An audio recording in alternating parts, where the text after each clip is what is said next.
अस्सलाम वालेकुम।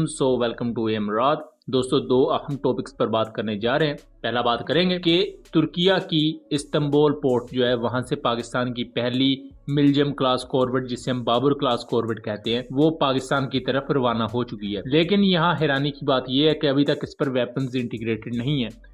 तो ये वेपन्स अभी तक क्यों नहीं इंटीग्रेटेड? क्योंकि इसको लेने का मकसद या इसको बनाने का मकसद पाकिस्तान की समुद्री हदूद की हिफाजत है, और अगर इस पर वेपन्स ही नहीं है तो फिर ये किस काम की? इस पर मैं आगे चलकर आपको बताता हूँ। और दूसरा हम बात करेंगे तालिबान पर होने वाले एक बड़े हमले की, जिसमें तालिबान को सिग्निफिकेंट नुकसान उठाना पड़ा है। तो दोस्तों, पहले टॉपिक की तरफ आ जाए। पाकिस्तान की मिलजम क्लास कॉर्वेट्स, या जिन्हें पाकिस्तान बाबर क्लास कॉर्वेट्स कहता है, ये तुर्की और पाकिस्तान के दरमियान एक ज्वाइंट वेंचर है।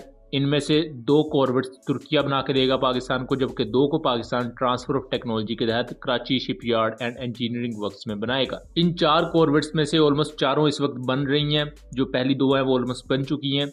जो सबसे पहली बाबर क्लास कॉर्वेट थी वो 2021 में उसे लॉन्च किया गया था। 2023 के सेकंड हाफ में उसे पाकिस्तान नेवी में कमीशन कर दिया गया था, और उस वक्त उस पर रेडार्स वगैरह तमाम चीजें इंटीग्रेटेड हो चुकी थी। अब जून के महीने के शुरू में ही कुछ तस्वीर इस वक्त सोशल मीडिया पर आई, जिनको आप यहाँ देख सकते हैं। और ये तस्वीर उस वक्त ली गई जब इस्तांबुल पोर्ट से पाकिस्तान की बाबर क्लास कॉर्वेट रवाना होती है पाकिस्तान की तरफ। अब ये पाकिस्तान में बाबर क्लास कॉर्वेट आएगी और ऑफिशियली ये पाकिस्तान नेवी को ज्वाइन कर लेगी, और इसे फिर ऑपरेशनल मकासद के लिए यूज किया जाएगा। दोस्तों, खिते में इंडियन नेवी की अगर बढ़ती हुई ताकत को देखा जाए तो पाकिस्तान नेवी के लिए ये बहुत ही ज्यादा नागुज़ीर हो चुका था कि बाबर क्लास कॉर्वेट जैसी एडवांस शिप्स पाकिस्तान नेवी की इन्वेंट्री में हों, क्योंकि बाबर क्लास कॉर्वेट एक तो पाकिस्तान की सरफेस टू सरफेस मिसाइल की डोमेन को रेवोल्यूशनाइज करने की सलाहियत रखती है। वक्ती तौर पर कहा जा रहा है कि इस पर हरबा सबसोनिक मिसाइल्स होंगे, बट फ्यूचर में हमें इस पर हाइपरसोनिक पाकिस्तानी मेड मिसाइल देखने को मिलेगा।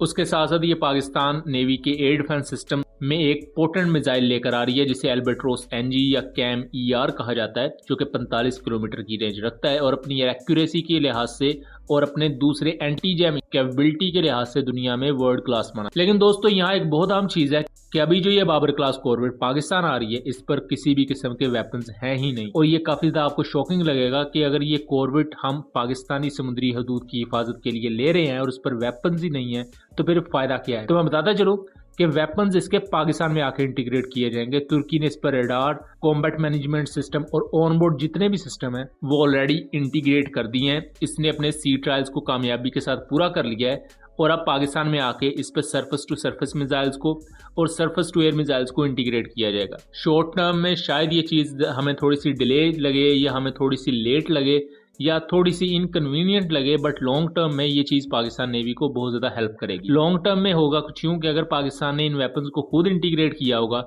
तो आने वाले वक्त में इनकी मेंटेनेंस के लिए या ऑन बोर्ड सिस्टम्स की मेंटेनेंस के लिए दूसरे मुल्कों के पास भाग के जाना नहीं पड़ेगा। आपने जब चीज़ों को खुद इंटीग्रेट किया होगा, आप खुद ही उन्हें मेंटेन कर सकते हो अपने Karachi shipyard and engineering works में, और उससे आपका कैपिटल यानी कि आपका कॉस्ट भी बचेगी, और उसके साथ साथ आपका टाइम भी बचेगा, जो कि ऑपरेशनल डोमेन में इन बाबर क्लास कॉर्वेट को और ज्यादा बेहतर बना देगा। और इसके साथ साथ मुल्क के अंदर जो इंडिजनाइजेशन की पाकिस्तान नेवी की काविश है, उसमें भी हमें खातिर खा बेहतरी देखने को मिलेगी। दूसरा, अगर हम यहाँ बात करें दूसरे टॉपिक की, तो तालिबान पर बड़ा अटैक हुआ है, और ये बड़ा अटैक पंशीर में मौजूद एनआरएफ की फोर्सेज ने किया है। दोस्तों, एनआरएफ नेशनल रेजिस्टेंस फ्रंट अपने आप को कहलाती है, और ये अहमद शाह मसूद के अंडर लड़ने वाली फोर्सेज है, जिनको आजकल अहमद शाह मसूद का बेटा लीड कर रहा है। पंशीर वो एरिया है जब 2021 में तालिबान ने अफगानिस्तान पर टेक ओवर किया, तब भी पंशीर तालिबान के अंडर नहीं आया, और आज तक पंशीर तालिबान की हद में नहीं है। यानी कि तालिबान की गवर्नमेंट अफगानिस्तान में हो सकती है, लेकिन पंशीर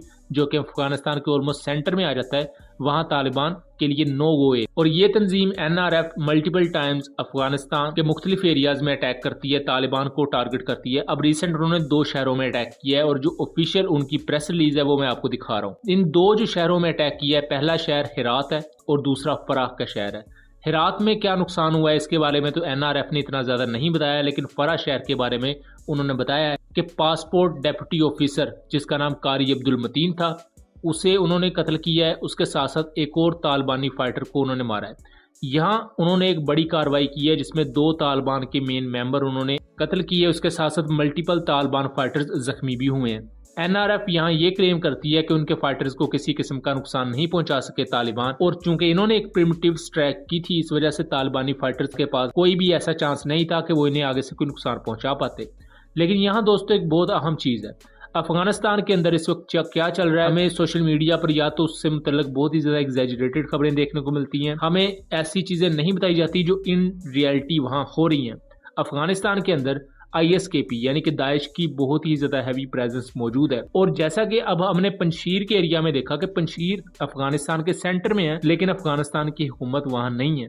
इसी तरह अफगानिस्तान के मगरबी एरियाज में भी कहा जाता है, खासतौर पर मगरबी और शुमाली एरियाज जो कि सेंट्रल एशियन स्टेट्स के साथ लगते हैं, वहाँ ISKP यानी कि दाइश का कंट्रोल ज्यादा है। और इससे आपको थोड़ा सा अंदाजा हो जाएगा कि तालिबान की गवर्नमेंट इस वक्त किस किस्म के चैलेंजेस को फेस कर रही है।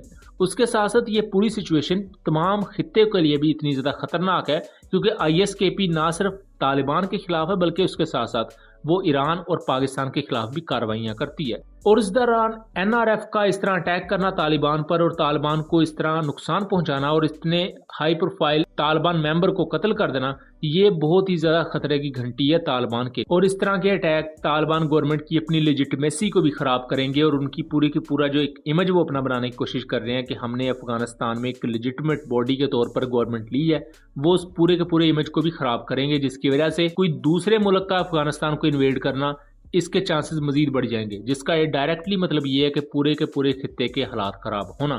सो ये था एक एनालिसिस। उम्मीद करता हूँ चीज़ें क्लियर रही होंगी। वीडियो पसंद आई हो तो इसे ज़्यादा से ज़्यादा शेयर कीजिएगा एंड चैनल को सब्सक्राइब कीजिएगा। मिलेंगे अगली वीडियो में, तब तक के लिए अल्लाह हाफिज़।